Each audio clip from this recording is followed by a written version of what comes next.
Kalau misalnya ada orang yang bilang PSI itu kenapa anti banget sih sama Anies? Benar nggak?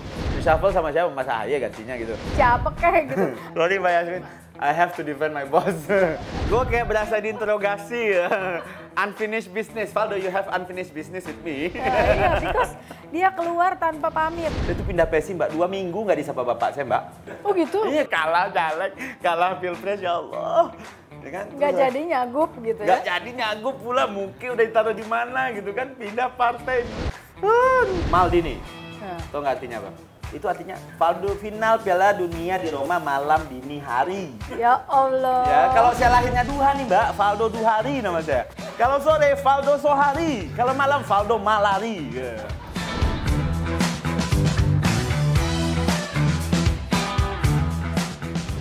Valdo, udah lama nggak ketemu. Terakhir kita ketemu kapan ya, Do? Terakhir kita ketemu di mana ya?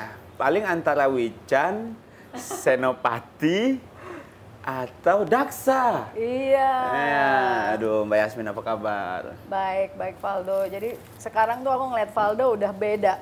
Aku perlu melihat Valdo dengan cara yang berbeda nggak? Kan Valdo tuh ngomong di salah satu YouTube gitu, aku nggak berubah gitu.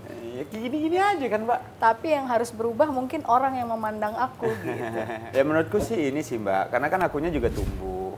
Maksudnya yang bahkan dalam derajat tertentu aku personal itu nggak pengen bilang aku tuh masih politisi muda lagi gitu. Karena udah tua gitu, udah bertumbuh, usia kan tambah. Suka nggak suka kan itu adalah fakta yang harus aku terima. Ya. Banyak orang dulu starting sebagai politisi muda, politisi apa namanya generasi baru gitu-gitu kan. Nah tapi aku tuh merasa muda tuh ya nggak lama gitu. Mungkin aku lebih senang dibilang politisi baru. Iya. Dibanding politisi muda ya. Iya. Tapi kita kan sering terjebak nih Mbak soal muda dan tua. Maksudnya karena pola pikir kita tuh ngelihat raut wajah, keriput, dan usia kan. Kalau menurut aku sih muda tua tuh soal keberpihakan kok. Banyak teman-temanku nih yang muda nih, tapi nggak progresif gitu. Tapi banyak yang senior-senior, tapi pandangannya tuh progresif, lebih muda dibanding kita gitu loh. Iya, makanya PSI sekarang aku lihat anggota barunya tuh senior-senior. Nah, no comment. Itu tim rekrutmennya lah itu yang punya urusannya. Tapi kalau menurut aku, memang nggak bisa bilang bahwa jam terbang itu nggak penting. Dan itu kayaknya di semua karir deh, Mbak. Iya. Maksudku aku nggak pengen bilang politik itu beda gitu, enggak, sama aja kok. Di dunia bisnis juga gitu. Yang udah mateng pasti lebih lama gitu. Di dunia apalagi? Mungkin lebih ekstrim ya. Dunia pengajian deh. Ya kan? Pasti yang lebih lama tuh lebih mateng gitu loh. Atau bahkan di dunia akademik yang jadi profesor lebih cepat tuh jarang juga gitu. Tapi opportunity untuk melewati batas usia itu ada. Nah, itu yang harus ditemukan. Dok, tapi sebenarnya nih pertama kali kesini aku mau nanya dulu nih, kenapa Valdo keluar dari PAN ke PSI? Kenapa enggak? Ya karena kan gini Mbak, menurut aku PAN adalah tempat yang bagus ya untuk belajar politik. Waktu itu aku punya banyak teman, sahabat sampai hari ini ya. Kadang-kadang politik ini juga soal pertemanan kita kan, soal circle ya. Ya. Apalagi di Indonesia kita bisa bilang ideologi partai politik itu nggak terlalu tajam. Maksudnya ketika event-event nasionalis semua.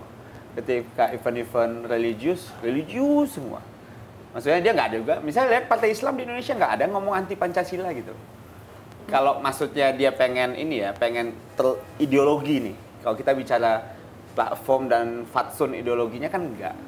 Jadi aku kira sih ruang untuk semua politisi itu explore itu tergantung gimana dia ngelihat potensi growth-nya, potensi pertumbuhannya.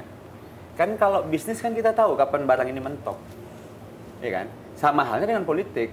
Maksudnya Mbak tahu nih size maksimalnya berapa sih nih? Kalau kita dagang misalnya Mbak.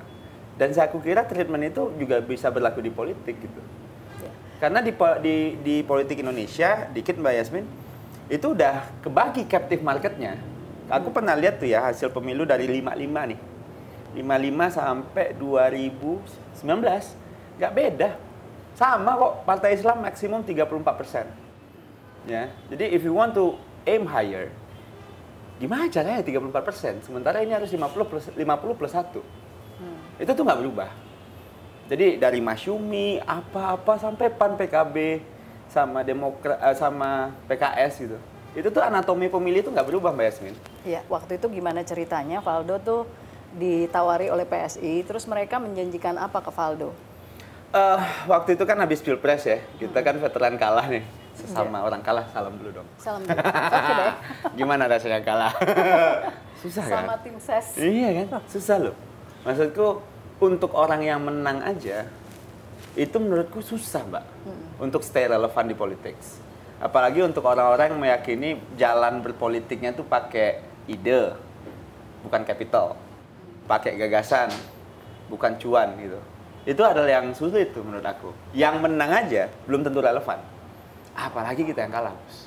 Jadi menurutku, suka nggak suka, aku harus menerima fakta kala itu bahwa ya I lost at that time.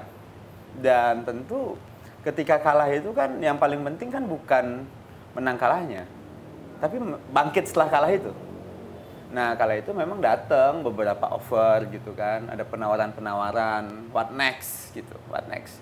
Dibilang PAN nggak ngasih penawaran, nggak juga. PAN ada offer kok Mbak ke aku, ayo maju di Sumatera Barat gitu. Misalnya dengan skema begini gitu. Tapi kan aku juga ngelihat tadi ya, satu room to grow, ruang untuk grow-nya. Yang kedua adalah suitable nggak sih sama cara aku berpolitik gitu. Yang lebih fokus ke dialektika, berbicara gitu, terus outspoken karena masih muda kan. Ya modal kita kan ini nih mulut gitu, bicara gitu. Ini problemku nih kalau sariawan aja nih Mbak gitu kan. Nah jadinya dalam derajat tertentu ada tawaran yang menarik menurutku dari PSI, yaitu maju ke Pilkada Sumbar pakai PSI.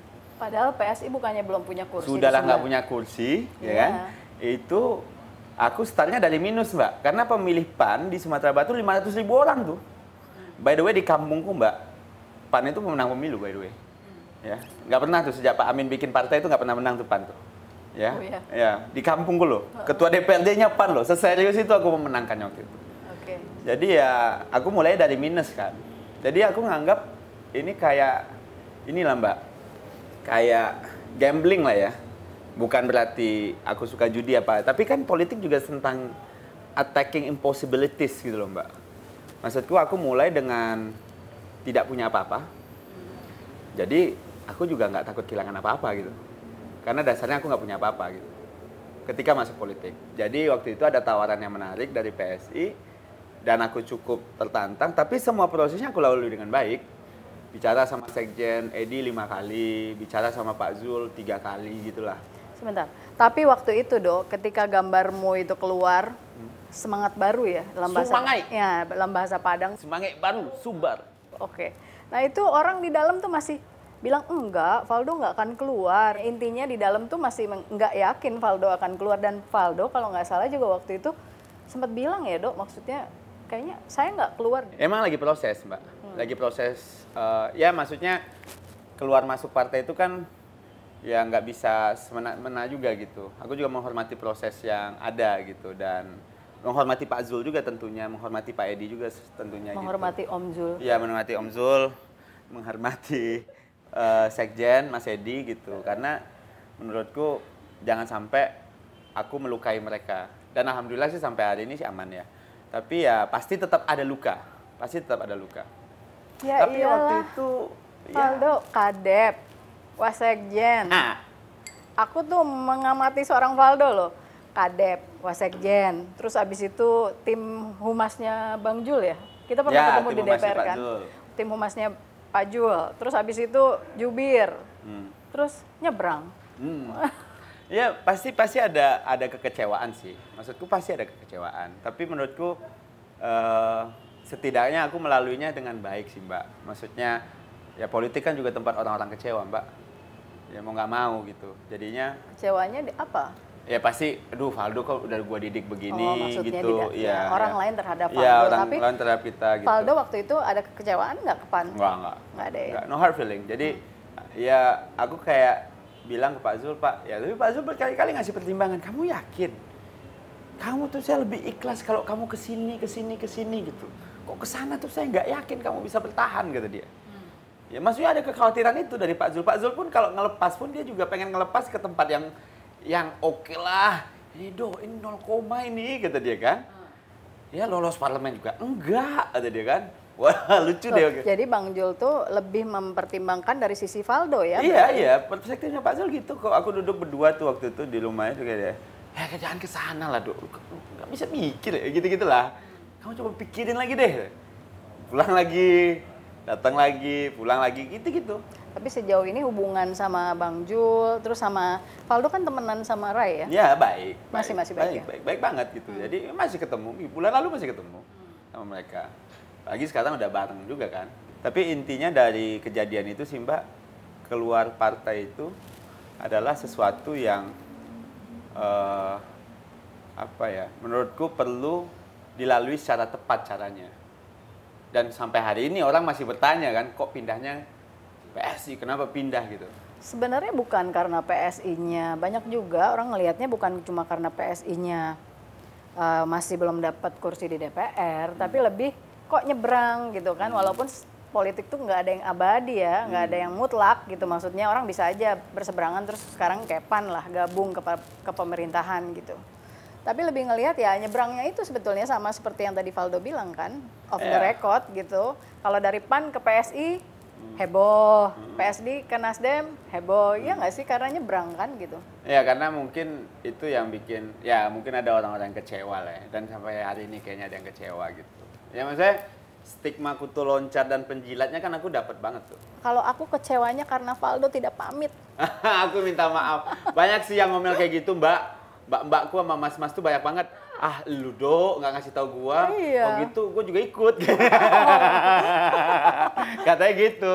Tapi ya intinya sih waktu itu aku juga nggak pengen bikin ini jadi sesuatu yang, ya aku punya banyak mbak lah di PAN, aku punya banyak emas lah di PAN. Ya Mbak Yasmin tahu lah aku kemana-mana salim-salim mulu kan. Nah itu Iya dia kan? tuh. Jadinya kan aku nggak pernah ngerasa kayak walaupun Pak Zul sayang gitu, walaupun Sekjen sayang, walaupun teman-teman banyak gitu. Ya aku ya Valdo yang sering ditemuin dengan gampang di telepon aja kan sebenarnya. Jadi yang gitu-gitunya tuh tetap ada di diriku. Tapi ya kalau aku sih waktu itu menjalani proses itu cukup dilematis sih sebenarnya. Berapa lama memutuskannya, Dok? Sebenarnya sih tawarannya itu udah datang sejak bulan Maret 2019, Maret. Offeringnya udah datang dari Maret. Offeringnya tuh udah datang dari Maret. Aku dari baru Maret exit berarti sebelum Pilpres? jelang Pilpres. Oh, jelang Pilpres. Offering itu udah datang dari Maret. Jelang gitu. Pilpres. Jadi proses akuisisinya itu udah datang dari Maret. Aku baru exit Oktober, 7 bulan. Main lama loh. Nggak mudah juga buat aku Mbak gitu loh. Maksudnya aku juga bergejolak gitu kan. Terus kayak ngelihat gimana sih PAN punya treatmentnya kepada orang yang telah pemilu tapi nggak dapet gitu kan. Ya aku kan juga ngelihat nih opportunity-nya. Aku deal kok. Ngedeal nih aku sama Sekjen. Jan gimana nih gitu. Saya harus ngapain lagi nih gitu kan. Ya offering kita begini. Ada deal memang gitu loh Mbak. Deal itu dalam artian kita akan bantu kamu di sini gitu. Terus tapi tiba-tiba PSI juga bilang kita akan bantu kamu di sini gitu. Nah, dalam artian memang ada deal yang dalam dasar itu, deal ini bukan berarti uang ya Mbak ya, tapi ada kesepakatan untuk berjuang bersama nih. Nah aku melihat high risk high return lah ya, resikonya gede PSI. Ya aku juga nggak nyangka juga sih sampai sejauh ini. Aku kira sih udah pindah PSI nggak jadi maju di Sumbar, selesai nih karirku gitu kan. Tapi walau alam lah ya, waktu itu mungkin Allah sayang kali ya untuk orang-orang yang digebukin kayak gini gitu. Jadi ya sampai ke sini, Mbak. 1A mungkin nggak? 1B. Enggak, 1B. Kalau staff itu 1B, ya nggak sih? Benar kan? Ya untuk orang usia 32 sih ini terlalu cepat ya, sih, iyalah gitu. gitu. Tapi bersyukur juga gitu. Maksudnya Mbak, aku kayak ya I feel blessed ya. Ada keberuntungan kali ya Mbak ya. Mungkin ya ini caranya kalau untuk lu kalau berjuang terus, ini mungkin untuk teman-teman nih. Kalau di politik, kalau berjuang terus gitu, lu pasti akan ketemu terus jalannya gitu. Kalau menurutku, berjuang terus ya. Maksudku, ya banyak orang macam-macam lah caranya masuk politik, Mbak. Mbak Yasmin pasti lebih paham deh. Aku nggak perlu ngajarin lah. Tapi kalau publik nih, kan ada yang tiba-tiba nyalek, ada yang tiba-tiba jadi bupati gitu kan. Tapi ada yang kayak kita nih, Mbak, ngambil KTA dari awal, ngurusin A, B, C, D gitu kan. Dan opportunity kemungkinan kita ketendang pun juga nggak gede, nggak kecil gitu loh. Gede juga gitu. Jadi ya yang pasti selalu ada jalan sih. Tapi karena ini jalannya aku yakini sejak dulu nge-BEM, ya sampai sekarang deh. Jadi itu Valdo itu ketika jadi jubirnya Prabowo Sandi itu banyak banget keluarga teman saya tuh yang gemes banget sama Valdo. Oh, berarti Jokowers nih keluarga. Iya, keluarga aku banyak atau temanku banyak yang Jokower gitu ya. Terus Yasmin, itu Valdo kayak apa sih orangnya gitu. Oh, berarti yang kita omongin bener kali ya? Jadi benar-benar menghayati perannya sebagai seorang jubir Prabowo Sandi. Tapi satu jawabanku ke mereka, enggak, Valdo tuh anaknya baik. Dia tuh kalau ketemu gue tuh selalu cium tangan, sungkem.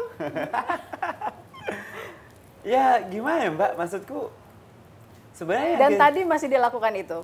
Ya maksudku apa yang kita kerjain kan maksudnya apa yang kita kritik kan bukan, ya kadang memang kalau ngasih tahu yang benar tuh emang nyebelin sih Mbak. Iya nyebelin. Apalagi kalau dikasih tahu dengan cara nyebelin gitu. Ngelihat di TV kadang-kadang sebel juga sih Dok. Iya, karena kan kita ngasih tahu, lu tuh salah lo. Kita ngomong baik-baik aja, lu tuh salah lo. Itu aja nyebelin Mbak. Apalagi kalau misalnya, ente salah gitu. Itu lebih nyebelin lagi. Tapi kan waktu itu konteksnya lagi battle. Kalau lagi battle, ya kan kita lagi gaining. Ada debat. Iya, satu meyakinkan publik juga kan. Ya kan kita sebagai petarung nih, penantang, kontender gitu. Mau nggak mau, tapi apa yang jadi catatan ya Mbak ya, apa yang kita kritik gitu, ya jadi catatan sama bos. Ya, by the way kita di tempatnya bos ya. Jadi contoh Mbak, kita kritik dulu infrastruktur tanpa produksi, ya kan? Sehingga infrastruktur dibangun untuk impor aja. Hari ini hilirisasi kok gitu. Jadi memang ada timeline yang itu yang kita attack kan. Maksudnya memang secara ya mungkin bisa dijawab, ya lu sabarlah kasih kita sekali lagi gitu.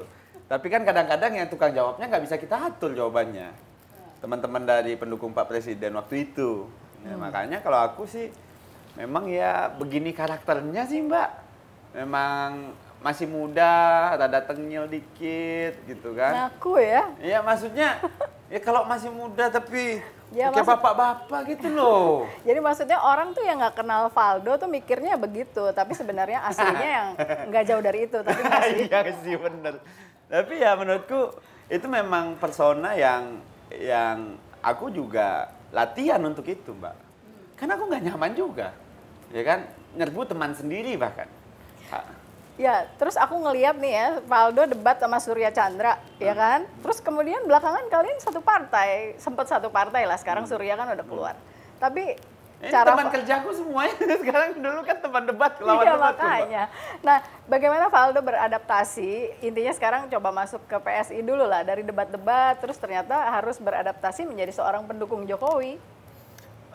Pastinya ya lain lubuk lain ikannya ya kalau kata orang kampungku Mbak gitu. Jadi yang ini teori yang aku yakini dari beberapa politisi senior nih Mbak. Kuat lawan, lemah adaptasi. Kalau ada hal-hal yang rasanya aku kuat aku lawan. Tapi kalau aku lemah aku adaptasi dulu. Menyesuaikan dan sebagainya. Tapi no hard feeling lah. Tapi karena kan politik tiba-tiba ketika kita udah ngambil kartu itu orang udah bisa lupa. Oh, yang kritik masih banyak, bahkan sampai hari ini. Yang nggak percaya masih banyak, sampai hari ini di PSI gitu. Masih banyak kok, masih PSI lagi. Mbak Yasmin tahu sendiri, isinya orang-orang kritis, lulusan kampus bagus semua. Ya, tapi sejauh ini Valdo di PSI itu diterima banget gak? So far sih takes time ya Mbak ya, it takes time. Makanya aku di ospek dulu 1 tahun di DPW Sumbar kan. Dikirim dulu aku tugas jihad, membangun PSI di Sumatera Barat, which is itu susah sekali gitu loh kan. Jadi waktu itu memang ketika dilokalisir ke Sumatera Barat kan harus proof dulu sebagai seorang ya kayak ospek lah, kalau di perusahaan di ODP dulu lah, ya kan, menjalani fase itu dulu, nggak enak-enak juga. Sama lah di PAN juga kok digituin kan, Dari Kadep diinjek-injek dulu, ngurusin Hutpan dulu. Ya kan, Mbak? Iya, tapi Hutpan dia suka nggak datang rapat. Iya. Kita ketemunya di BXChange. Iya, kalau nggak datang rapat kan kita yang penting yang bagian-bagian rapat itu mbak-mbak aja lah yang baku atur. Kita bagian angkat meja, ngangkat kursi gitu loh. Faldo nggak pernah rapat, ketemu dia lagi di BXChange, ketemu bareng-bareng. Jadi memang ampun mbak gitu. karena kan kalau aku kan tahu diri Mbak, untuk dialektika tuh biarin mbak-mbak aja lah. Konsep. Dialektikanya tapi di TV aja. Iya, ya kalau yang di dalam partai biarlah mbak-mbak sama mas-mas lah baku atur gitu bahasaku tuh ya. Nah udah beres belum? Udah, biar aku yang. Jadi ini ibarat restoran Mbak. Eksekutor? Enggak dong, waiter. Iya. Jadi Mbak Yasmin chef, pimpinan-pimpinan tuh chef, ownernya restoran Pak Zul. Aku udah selesai Mbak makanannya, udah aku sajikan. Yang diomelin netizen kan iya kan? Chef kan nggak diomelin. Jadi aku waiter aja, sampai sekarang tugasku jadi kayak waiter aja sih.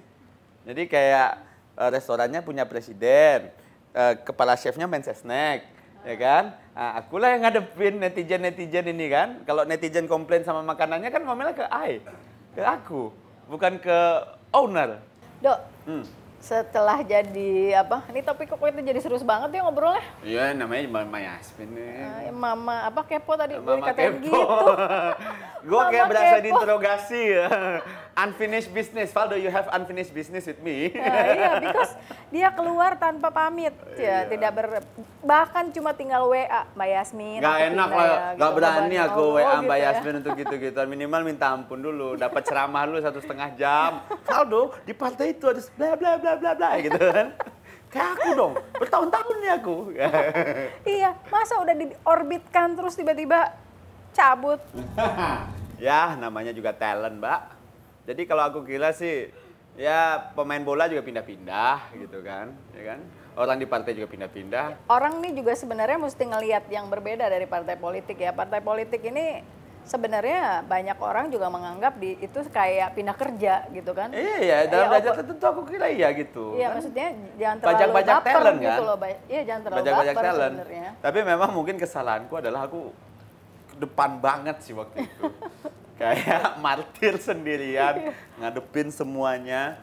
Dan dampaknya Mbak, sudahlah tidak disukai sama kawan-kawan lama. Yang kedua, belum tentu diterima oleh kawan-kawan baru gitu. Jadi Mbak Yasmin perlu tahu, Mbak. Aku tuh, ya let's say lah ya, followers IG lah Mbak. Oke. Followers Instagram. Dulu tuh di antara politisi muda aku paling top lah. Sekitar paling tinggi lah. Kan ada beberapa, Samara, Rian, Gamal, dan lain tuh ya. Paling banyak lah gue lah pokoknya tuh ya. Sejak pindah partai Mbak, tiap posting hilang 1.000.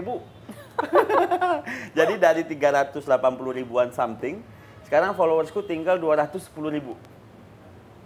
Sebanyak itu orang yang hilang. Ya, yang kalau 380 kita bagi 2 kan 190 ya. Ya, 50-50 Ya, lah. 50-50 lah, tapi keluar kan hilang 1.000 tuh. Jadi hilangnya itu sekitar 2.000-an follow, 1.000 follow. Jadi ada sirkulasi. Iya, ada yang lama, baru. ada Tapi yang yang baru baru. ini gengsi juga bela-bela gitu loh. Karena kan, ini orang nyebelin gitu. Nyebelin kiri kanan ini emang, aduh udah beda. Tapi ya itu fakta gitu Mbak. Fakta kalau seandainya, tapi kalau aku nggak berani kala itu, mungkin aku nggak sampai di sini. Karena kan banyak orang takut meninggalkan zona nyaman. Dan there is no growth in the comfort zone, Mbak. Tapi intinya sih kalau menurutku Mbak Yasmin, itu pilihan yang harus diambil kalau kita pengen tumbuh.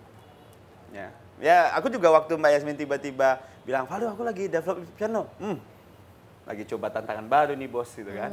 Ya kan, jadi kayak pasti ada growth lah Mbak pasti. Ya kan, apalagi zaman berubah Mbak. Nggak tahu nih nanti partai jadi kayak apa dengan adanya AI, adanya yang lain gitu. Masa depan aku yakin deh Mbak, pekerjaan kita hari ini bisa jadi udah nggak ada di masa depan. Jadi menurutku waktu itu ketika keluar itu ya memang harus ready. Dan alhamdulillah Allah sayang. Terus dari orang yang biasanya ngeritik Pak Jokowi, terus tiba-tiba sekarang berkantor di sini, Faldo gimana perasaannya ketika pertama kali ketemu Pak Jokowi? Atau Pak Jokowi? Pak Prabowo-nya pengen kerja di sana, nah. Pak Sandinya pengen kantor di sana nih. Ya, tapi kan mereka nggak berdebat. Yang kerja di sana kita jubirnya. Ya, makanya. Boleh juga kan si jubir kan. Ya, benar. Maksudku memang sih agak problematik ya ketika pertama kali masuk ke sini. Karena aku nggak ada kaitannya, Mbak. Jujur aja nih. Satu, bukan partai mayoritas. Kedua, aku juga bukan pendukung. Ketiga, dari Sumatera Barat pula. Ya, Sumatera Barat kan sangat tidak menyukai Bapak Presiden. Oh iya, oke. Kan? Nah, jadinya banyak orang yang pusing mencari kaitannya. Why gitu kan. Ya, aku pun sampai hari ini juga nggak tahu kenapa. Tapi yang jelas ketika ini... No, sebentar gini dulu. Pertama kali ceritanya jadi stafsus tuh gimana? Nah, itu dulu. Lucu nih. Nah. Jadi, aku itu ini, Mbak, ada event waktu itu stand up comedy. Aku kan sebenarnya pelawak, Mbak. Oh, gitu. Politik ini hobi. Iya kan? Nah, jadinya makanya di politik kadang-kadang ngelawak kan. Akhirnya orang kesel gitu loh. Nah, jadi waktu itu aku lagi di Sumbar, ada tawaran ngerosting. Ngerosting Mbak Yasmin pasti paham lah ya. Ya iyalah. Ngata-ngatain gitu. Bukannya ya. aku sekarang agak mencoba ngerosting tapi gagal gitu. Ngerosting nih. Tahu nggak yang di roasting siapa? Siapa tuh? Mas Kaisang dan Mas Gibran. Oh gitu? Iya, eventnya yang bikin waktu Majelis Lucu Indonesia. Itu memang sebuah kelompok stand up comedy lah ya, perusahaan stand up comedy. Dan Mbak Yasmin tahu line up yang ngerosting siapa-siapa aja? Ada 7 orang tukang roastingnya. Kalau aku sebut namanya mungkin teman-teman tahu ya, Coki, Muslim, Rispo, Rigen, Dono, Abdul, Faldo. 6 ini Mbak juara stand up comedy. 1 ini politisi kalah pilpres, kalah pileg. Ya kan? Datanglah kita ke situ. Saya tanya MLI, lu ngundang gue kenapa? Lu pengen bikin gue jadi paling jelek ya di sini, saya bilang kan? Enggak, ini permintaannya Mas. Akhirnya di situ aku kenalan sama Mas Kaisang dan Mas Gibran. Ya, membayangkan nih Mbak ngerosting anak presiden. Jadi aku ngerosting di depan pas pampres, Bos. Mbak tahu sendiri mukanya kayak apa ngeliat ayo kan, ngeliat aku waktu itu. Tapi ya di situ aku akhirnya kenal sama Mas Kaisang sama Mas Gibran. Ya banyak lah, kenal baru terkoneksi. Sebenarnya mereka tuh juga apa ya? Mas Kaisang ngomong gini, lu tuh di PAN aja gue pasti dukung, Mas. Apalagi lu di PSI, kata dia. Ya, sesama yang muda nih, kata dia. Udah tuh.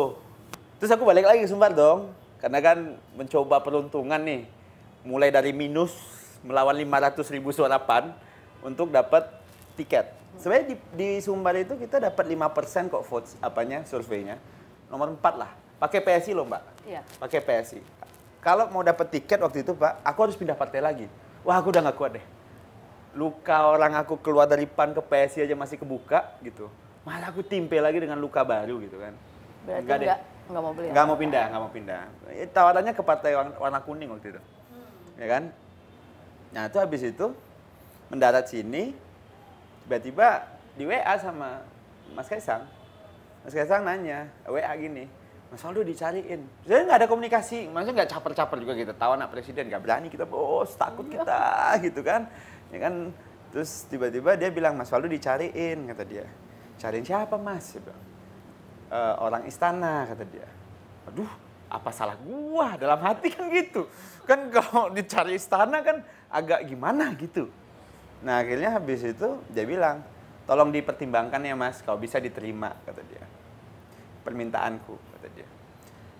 Udah tuh, apaan nih gitu kan? Kan gue nggak ngerti konteksnya, Mbak. Tiba-tiba Om Giring telepon. Bro, gitu. Kan kita bro nih. Iya, bro and siap, bro tum, gitu kan. Apa perintah, gitu kan. Gaya-gaya PAN masih ada nih. Arahan kan dah. Mati kan dah Dinda ini gitu kan. Bro, ini ada kabar baik gitu. Gue dikontak sama Pak Tik. Kayaknya ada tawaran gitu dari Pak Tik buat lu gitu, kata dia kan. Wah, tawarannya apa, Bang? Ya kayaknya jubil-jubil gitulah kata kayak gitu kan. Anak-anak tuh santai banget gitu loh, Mbak.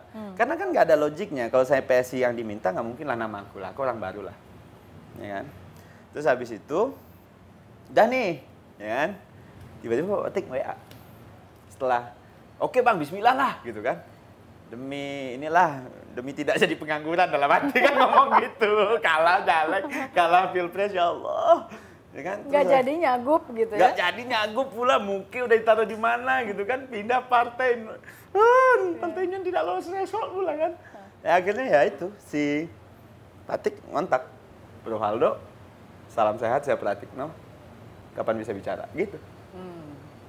Ya it takes 9 months lah Mbak aku. Berarti lebih bisa dibilang itu sebenarnya karena sendiri ya, bukan serta-merta karena PSI-nya sebetulnya. Banyak yang nyangka begitu, tapi aku kan di posisi kayak, ya mungkin kalau aku di PAN mungkin jadi staf susmendak nih.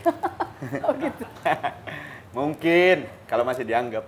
Tapi intinya sih, ya aku sama Pak Zul tetap hormat gitu. Aku sama Pak Amin tetap hormat, sama PSI aku tetap hormat gitu. Aku tetap merasa kayak sampai di sini itu nggak sendiri juga. Ada bantuan teman-teman, dorongan dari banyak pihak.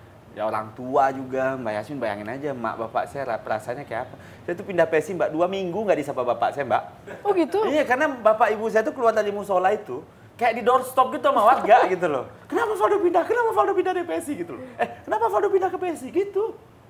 Ya, jadi bapak saya tuh 2 minggu nggak nyapa. Emak saya udah, aduh ampun bang. Dulu jadi hero di Sumbar, tiba-tiba dimarah-marahin sama semua orang. Tapi waktu itu aku bilang, ketika aku kampanye di Sumbar, aku juga bilang, nggak apa-apa, marah aja nggak apa-apa. Nanti waktu yang akan buktiin gitu. Dan sampai ke sini hari ini, pada akhirnya mereka percaya, oh benar juga nih si Valdo. Jadi dalam politik aku yakini, mungkin nggak semuanya harus dijawab sekarang, Mbak. Tapi mungkin waktu yang akan jawab. Nah kalau dia tanya kapan, ya lu tanyanya sama waktu, ngomong sama waktu tuh kalau bisa, saya bilang kan. Iya. Ya itu sih maksudku kayak, ya sampai ke sini tuh prosesnya ya sesederhana itu. Karena stand up comedy, bos. Makanya Bukan sekarang karena dia, pertemuan politik. sekarang jadi Valdo semi-semi lagi stand up comedy sebetulnya. Iya, karena kan sebenarnya politik tuh lucu Mbak sebenarnya. Dan memang kan stand up komedian tuh banyak yang pakai politik sebagai jokesnya kan. Nah kita politisi, kita tahu isinya. Lebih Kita tahu gampang. prosesnya, kenapa nggak kita pakai. Gitu. Dan kalau aku bicara bangsa dan negara sore-sore, siang-siang terik-terik panas-panas, ibu-ibu kan ngantuk Mbak. Tapi kalau seandainya aku ketemu ibu-ibu isinya, ibu nama saya Valdo Maldini. Valdo itu artinya final Piala Dunia di Roma, saya bilang. Dan dari Paolo Maldini gitu. Bukan. Oh, bukan. Saya itu lahir 9 Juli 90 Mbak. Oke. Itu terjadi final Piala Dunia di Roma Pak. Nggak, tapi kan pemainnya Paolo Maldini. Bukan bos, ya bukan karena itu. Dulu nama saya tuh Valdo Arman Mbak Yasmin. Oh gitu. Valdo, final Piala Dunia di Roma. Oh gitu. Arman, Argentina lawan Jerman. Oh, gitu. That's my name. Nah Maldini ini Nah dari ini mana? bin aku nih kan ketawa ibu-ibu kan. Siang-siang panas-panas kita nggak ngasih duit, kita kasih kebahagiaan. Nama-nama itu bagus. Oh iya, ada guru saya namanya Persalide. Perang Saudara 58. Ya kan?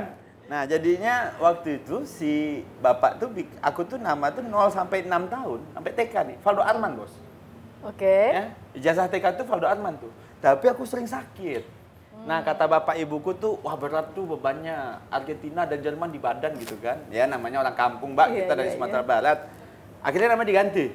Jadi Maldini. Nah. Tahu nggak artinya apa? Karena itu final Piala Dunia, jam 1:30 pagi. Itu artinya Valdo final Piala Dunia di Roma malam dini hari. Ya Allah. Ya, kalau saya lahirnya duha nih Mbak, Valdo Duhari nama saya. Kalau sore Valdo Sohari, kalau malam Valdo Malari. Ya. Nah itu maksudku menggunakan jokes dalam politik. Itu dari nama aja, mama tuh udah happy. Ya, gimana? Aku kan nggak bisa bawa souvenir, uang transport, ya aku bawa kebahagiaan lah. Dan selama ini aku selalu berpikir Valdo Maldini itu dari pemain sepak bola. Ya Allah Mbak Yasmin nggak nanya sama Aing gitu ya. Iya, final Piala Dunia di Roma malam dini hari. Oh gitu. That's Valdo Maldini. Itu dari nama aja, itu dapat 10 jepretan tuh teman-teman. Ya, dan it works dimanapun. Jadi memang aku menyusun cara turun itu pakai beat stand up. Yang itu double kill, triple kill gitu. Punchline-nya gitu loh. Oke. Ya karena Mbak, gini loh, kalau kita politisi muda, pakai cara lama ya ngapain? Ya kan? Kan aku lebih adapt sama yang gini-ginian. Ya, teman-temanku juga banyak. Ya aku kira sih mungkin ini eranya mungkin akan berubah nih. Karena sekarang politisi konten kan? Iya, hampir Ya, semua. karena kalau politisi nggak konten, Mbak, beritanya aneh-aneh. Mohon maaf nih, Mulan Jamila ditabrak kucingnya gitu jadinya kan. Coba kalau dia konten. Ya misalnya ya, kalau politisi konten kan berita dia yang ngomongin. Kalau dia nggak ngomong, pasti dia akan diomongin orang. Nah, diomongin orang, Mbak Yasmin ngerti sendiri, pasti ada framing. Ya kan? Betul. Iya, makanya politisi adalah konten kreator. Jadi saya bukan politisi muda, saya politisi baru. Nah, terus tadi lanjutannya, pertama kali ketemu Pak Jokowi jadinya gimana tuh habis biasa? Santai. Oh, gitu. Santai. Doi Benar. kan udah 5 kali pemilu, Mbak. Udah kenyang ngeliat orang-orang kayak gini, tipikal-tipikal makhluk-makhluk yang Nah, terus tapi dari sisi Valdonya ketika pertama kali ketemu Pak Jokowi biasa gimana? aja. Biasa aja. Biasa aja. Biasa aja.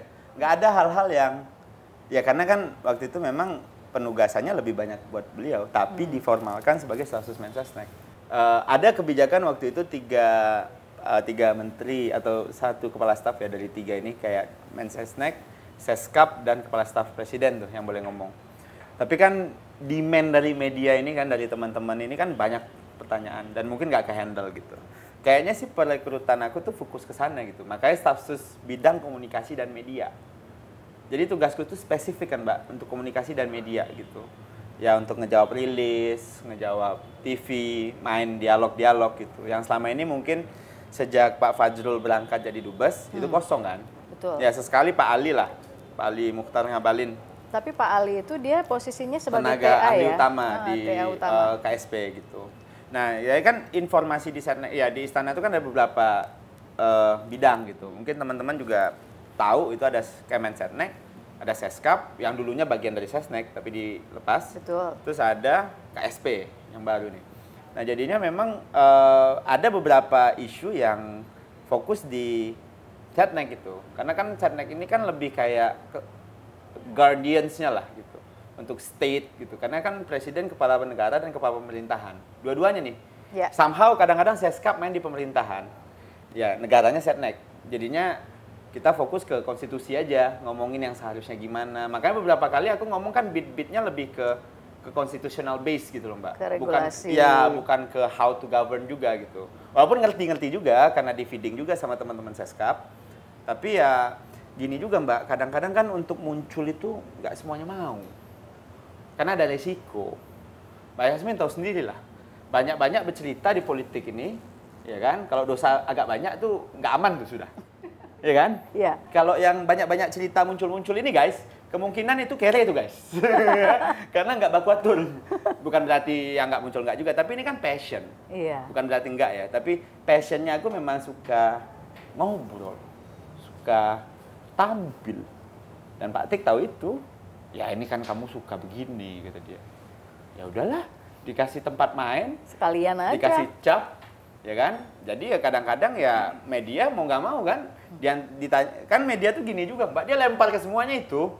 Dia ngelempar ke KSP, ngelempar ke Seskap, ngelempar ke Setnek. Nggak semuanya mesti aku tahu kadang-kadang, tapi kalau biasanya aku tahu, emang aku jawab.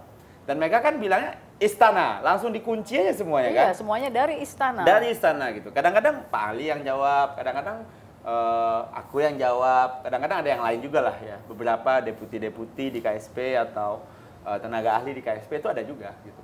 Tapi ya belakangan aku makin membatasi diri sih, yang lebih spesifik ke presidential issue saja. Karena yang lain-lain tuh kayaknya bisa dihandle sama yang lain gitu. Bagi-bagi tugas lah.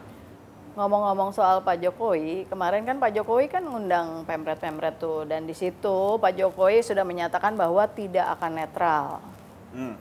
Demi bangsa dan negara. Yes! Padahal di sisi lain, kalau demi bangsa dan negara, bukankah mestinya membuat agar pemilu tahun depan itu menjadi jujur dan adil?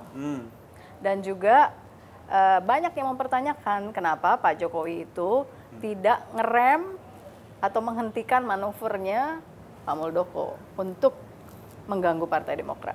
Ya, yang pertama pasti positifnya adalah ternyata Pak Jokowi masih semengerikan itu bagi banyak orang gitu.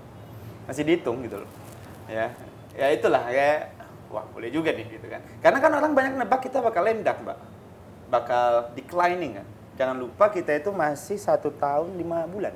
Iya, 1 tahun 5 bulan betul. Iya. Pak Habibie juga selama itu loh Mbak memimpin Republik dan banyak ya fokusnya ke regulasi kan Pak Habibie waktu itu bangkit pasca krisis kan. Tapi kan langkah-langkahnya cukup oke. Masih selama itu gitu. Satu, yang kedua ya sebenarnya sih aku tuh 2 minggu ini jadi jubir cawe-cawe Mbak Yasmin asli ya. Capek ya ngomongin itu terus. Sebenarnya ada banyak Karena konteks. banyak pertanyaan pasti soal itu. Iya pasti banyak. Ada banyak konteks yang harus dilengkapi ya soal cawe-cawe ini. Karena kan ini saya kira kita tahu, emang Pak SBY dulu waktu 2014 nggak coy-coy, ketua partai loh. Iya kan? Jadi kan ini bukan ketua partai loh, Pak Presiden. Nah jadinya Mbak, menurutku nih, ini menurutku ya, Pak Jokowi itu setelah ngomong itu, dia nambahin kalimatnya. Kan ditanya sama Mbak Desi, ini nggak abuse of power? Satu, Tahu batas. tahu batas. Yang kedua, saya menang pemilu 5 kali.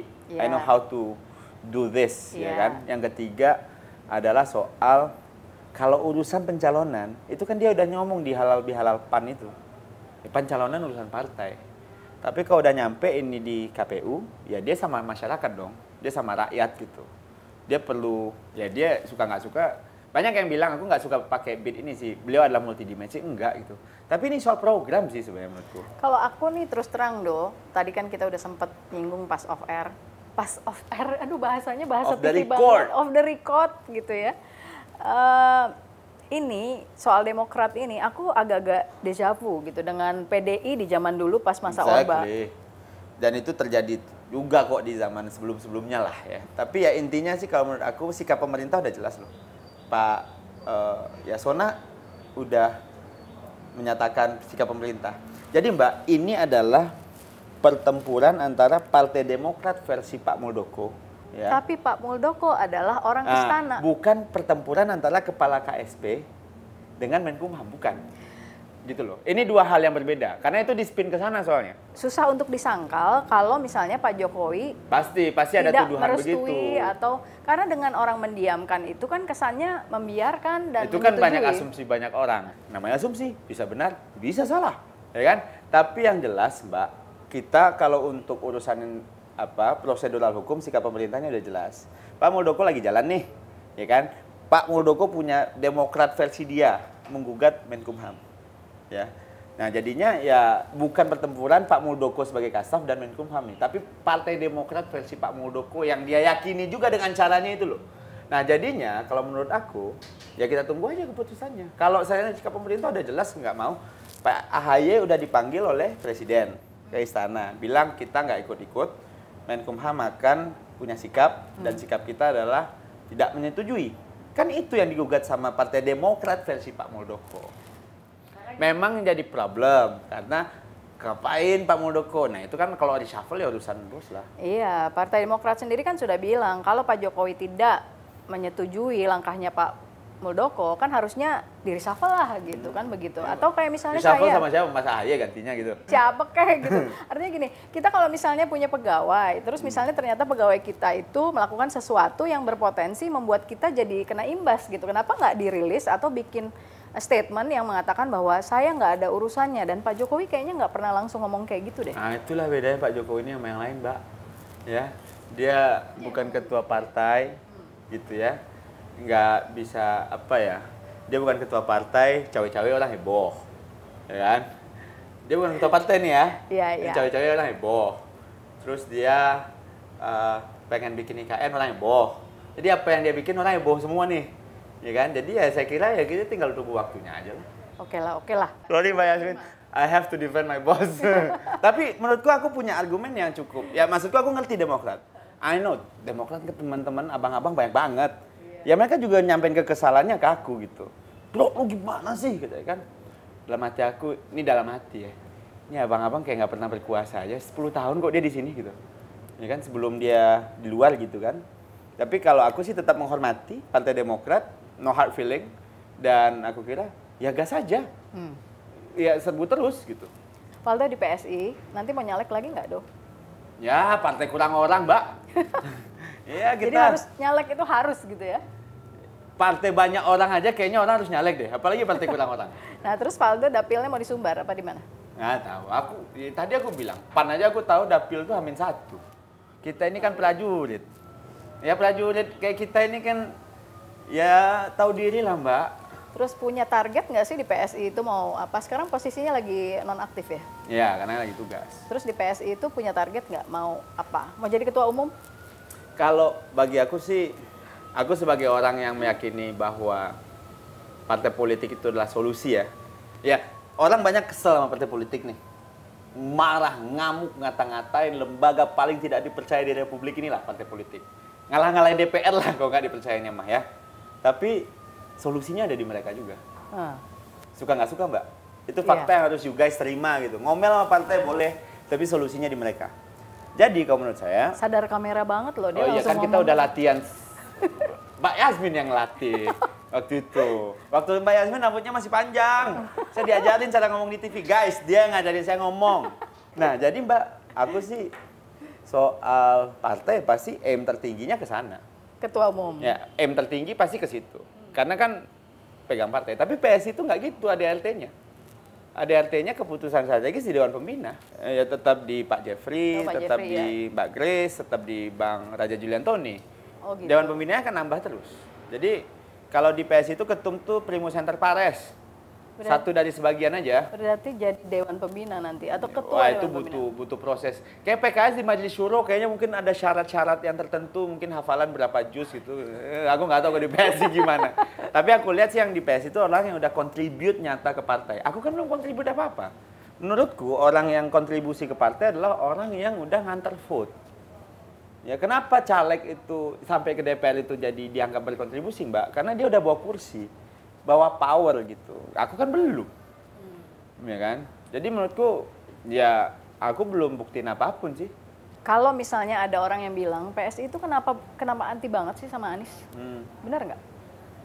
Nggak personal sih, polisinya aja. Kan selama Mas Anies jadi Gub DKI, kita paling kenceng. Akhirnya yang lain juga ikut kan. Tapi Mas Anies sudah nggak jadi Gub, kita santai aja kok.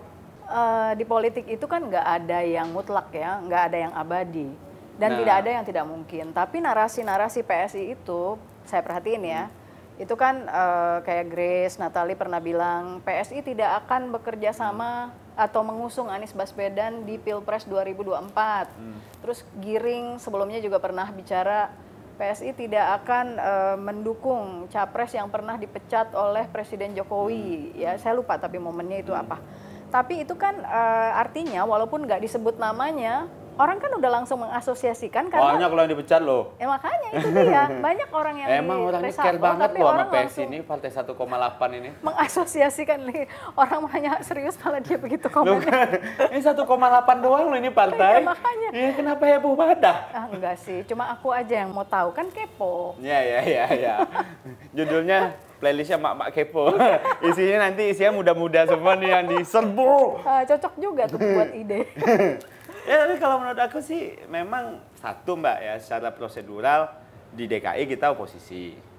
Ya walaupun di negara kita nggak kenal koalisi oposisi ya, tapi kan kita nggak dukung PSI. Ya kenceng aja.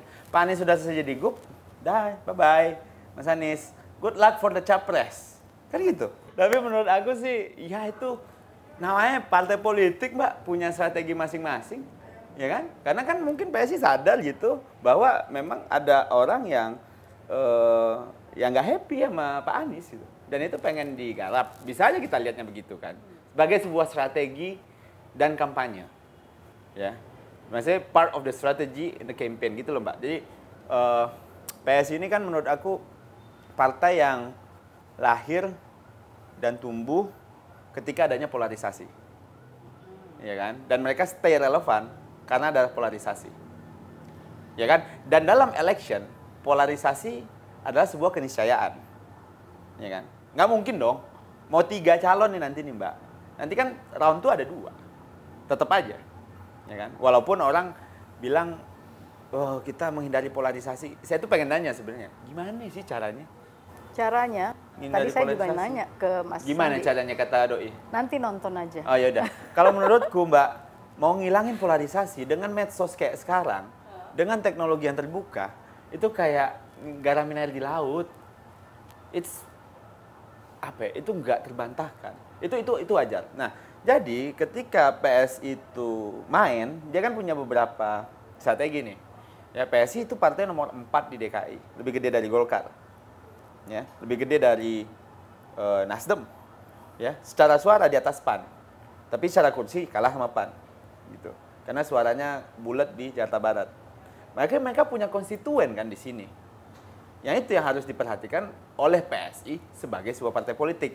Terlepas narasinya mungkin tidak membahagiakan, dibilang partai sekitaran ibu kota. Enggak partai sekitaran ibu kota. Ini partai sayang ibu kota.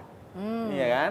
Partai saudara ibu kota ini. Wah, saudaraku. Kayak cerita lama nih. Saudaraku, PAN. Iya, jadi ada concern di situ. Dan Mbak Yasmin lihat kursi-kursi PSI itu banyak di kota besar. Dan itu nggak cuma terjadi di Jakarta, Bandung juga kayak gitu. Enggak, tapi maksudku gini, kenapa kesannya tuh begitu? Karena Ya, namanya image kesan. yang timbul tuh seperti kesan, itu. kesan kan persepsi publik, ya kan? Maksudku, Mbak Yasmin bisa berkesan begitu, teman-teman mungkin juga berkesan begitu. Tapi mungkin orang yang suka sama PSI nggak berkesan gitu. Terus narasinya selalu itu, intoleran, politik identitas. Ya, menurut aku itu bahaya sih, actually. Sejujurnya ya, menurutku. Oke. Tapi kan bagi sebagian orang belum tentu berbahaya. Tapi waktu 2017 kan PAN dukung Anies Sandi. Nah, menurut Valdo, karena waktu itu masih di PAN, Awalnya AHY itu. iya, itu ronde kedua, maksudnya putaran Betul. kedua kan dukung Anies Sandi. Nah, waktu itu menurut Valdo, mereka memainkan politik identitas dan intoleran nggak? Aku nggak ngelihat sih waktu itu. Itu baru pertama kali tarung. Kedua, nggak berasa ya mungkin ya waktu itu. Aku nggak ngamatin ya pilkada DKI waktu itu. Honestly ya, honestly aku nggak ngamatin. Tapi menurutku, kalaupun mereka mainin politik identitas, Mbak ya, pasti udah dihakimi mereka di Jakarta. Toh mereka nomor 4 kok. Di DKI, Maksudnya di pemilu 2019, PSI. iya. Maksudnya Anies Sandi ini loh.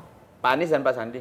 Nah, kalau dari surveinya, politik identitasnya nomor 4 kok, Mbak. Iya, cuma maksudnya menurut Yang Valdo, bikin Pak Ahok kalah itu. menurut Valdo kan PSI menganggap sentimen negatif lah di 2017 Oh, kan. Artinya aku gitu. sih kalau Pak Anies Sandi pakai politik identitas, menurutku bukan itu yang bikin mereka menang.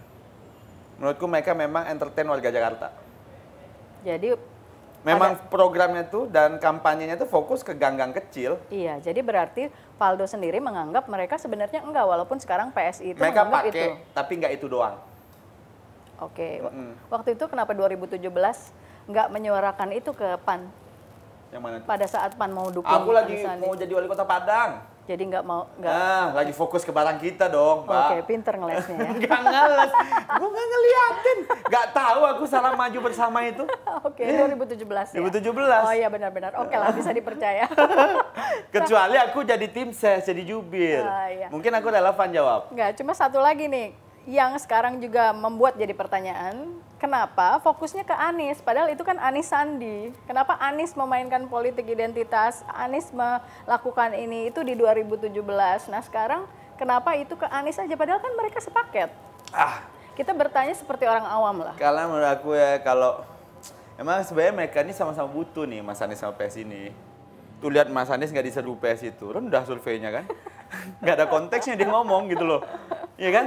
Mungkin somehow dalam hati Mas Anies, kok kagak ada serangan PSI lagi nih kedua gitu. Karena kan Pak Anies punya konteks jelasin banyak hal dengan umpan lambung PSI. Iya. Iya nggak sih, Mbak? Tapi hari ini coba jawaban apa saya coba belum- beritanya Pak Anies? Tapi pertanyaan saya belum terjawab. Kenapa fokusnya cuma ke Mas Anies? Padahal kan itu Anies Sandi. Ya mungkin bagusnya Mas Anies yang dihitung sama PSI. Pak Sandi mungkin ya mungkin PSI nggak nganggap itu dihitungannya. Atau karena Iya. Mas Sandi sudah bagian dari pemerintahan presiden atau jadi menteri. Ya Pak Sandi juga udah part of the presidency. Jadi Tapi nggak jadi nggak dikritisi lagi. ya ibarat aku lah udah taubat. Tapi intinya sih kalau menurut aku dua-duanya saling butuh Mbak PSI Oke. nggak ada Mas Anies itu kayaknya agak kurang tuh bahan. Aduh. Tapi Mas Anies nggak ada PSI susah dia pidato. Ya. Akhirnya dia pidato sendiri tuh berkali-kali saya lihat. Tapi ya saya dua-duanya saya tahu Mas Anies dan PSI itu sebenarnya hubungannya tuh nggak jauh lah. Mungkin Mbak Yasmin juga tahu lah. Mas Anies sebelumnya di mana, sebelum di Paramadina di mana gitu. Oke. Ya hubungannya nggak jauh lah mereka. Tapi ya namanya pilihan ya. Ya kalau aku ngelihat Mbak pertempuran narasi itu part of strategi aja. Oke. Ya udah Valdo, abis ini sekarang setelah ini Valdo mau ngapain? Kan tadi mau nyalek, abis itu apa? Nggak belum tentu juga nyalek aku belum daftar. Nah itu jadi gimana dong? Aku mau kerja. Mau kerja dan beradaptasi. Kan kemarin kata-katanya gitu, saya lagi kerja, saya beradaptasi, begitu. Iya kalau aku sih let it flow aja Mbak. Karena apa ya, yang aku koreksi dari beberapa cara yang lama adalah memang jam terbang nggak bisa bohong, tapi room to attack and improve itu selalu ada. Nah apa yang bikin ruang untuk attack dan improve itu selalu ada. Itu adalah kerja keras terus setiap hari. Mbak Yasmin tahu sendiri, aku tumbuh dari Pilpres. Aku politisi alumni Pilpres. Mungkin Mbak Yasmin juga ngelihat sendiri ketika sebelum maju ke TV, aku latihannya kayak apa gitu. Dan latihan keras itu terus aku lakukan sampai hari ini. Ada kan nggak ada undangan pun. Jadi mungkin kalau ibaratnya Mbak, aku mungkin bukan politisi yang gifted, jago gitu loh Mbak. Tapi train hard sih, latihan keras lah ya. Jadi aku yakini kalau latihan kerasnya terus jalan, ya ambisi politik ini kan kayak iman Mbak, naik turun nih kadang-kadang. Kadang-kadang ini tentang momentum juga kan. Mungkin hari ini orang ngelihat aku kayak mencapai banyak hal apa ini itu gitu. Tapi menurutku ya ini masih belum jadi apa-apa gitu. Saya bilang ke bapak ibu saya yang di Padang, sehat-sehat terus ya. Saya ini belum jadi apa-apa loh. Jadi ini masih jauh banget lah dari perjalanan yang mungkin lebih panjang yang bisa aku tempuh gitu loh Mbak. Dan jumlah politisi muda di Indonesia kan nggak banyak. Jumlahnya sedikit banget gitu kan. Karena kan orang masuk politik itu rata-rata usia 40-50. Aku kecepatan, masuknya di 25. Tapi kan saya di politik kan kita ulang tahun tiap hari, Mbak. Kalau kita nongkrong sama teman-teman, wajah kita lebih tua. Karena tiap hari disuruh ngelaktil. Happy birthday, Valdo. Gitu. Nah itulah yang menurut aku nggak tahu sih Mbak kemana ini akan berlanjut. Tapi sejauh ini mungkin yang menjawab kenapa aku masih yakin pakai jalan ini ya. Aku masih percaya ruang alternatif di politik itu bisa. That's why I'm here in this party. Ruang-ruang disruption itu masih terbuka. Walaupun rata-rata teman-teman saya selalu ngomong, nggak mungkin bro alternatif di politik Indonesia. Sudah kekunci semuanya. Lu nggak akan sampai gitu. Tapi ya sampai detik ini, sampai podcast ini dibuat loh guys, sampai podcast ini dibuat, gue nggak tahu kapan tayangnya, jangan ditayangin kalau seandainya tiba-tiba ada kejadian Valdo Maldini pindah. Nah gitu kan? itu dia. Nah jadinya sampai detik ini aku masih meyakini ruang alternatif itu. Tapi ya nggak tahu, hati manusia bolak-balik. Oke, makasih Valdo. Thank you, Mbak Yasmin. Makasih ya. Ini kita udah ngobrol nih dari terang sampai jadi gelap. Yes, di Merdeka Lounge. Dan kawasan tempat kerja Mbak Yasmin dulu. Dan jangan lupa kalau pindah partai, kabarin aku dulu. Siap. Okay. Dewan Pembina. Kalau nggak bisa dibina, dia binasakan.